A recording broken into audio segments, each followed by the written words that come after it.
Habang naglalakad ako sa madilim na pasilyo ng aming lumang bahay, napansin ko ang kakaibang liwanag na nagmumula sa lumang salamin sa dulo ng hallway.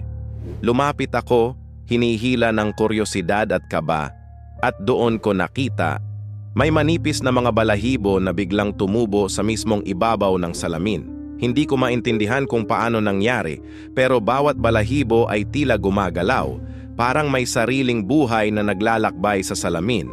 Nang sinubukan kong punasan gamit ang kamay, napansin kong ang refleksyon ko ay dahan-dahang hinihila ng mga balahibo papasok sa dilim ng salamin.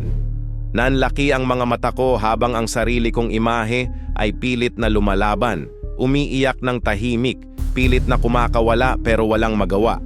Habang nanatili akong nakatayo, ramdam ko ang malamig na hangin na dumaan sa aking balat at ang panginginig ng aking katawan na hindi ko mapigilan.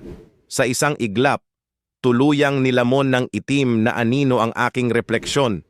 Nawala ito, at ang salamin ay naging blangko, walang bakas ng mga balahibo.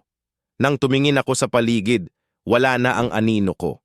Ang mga balahibo ay dahan-dahang nawala, pero ang sarili ko ay hindi na muling lumitaw sa salamin o sa mundo.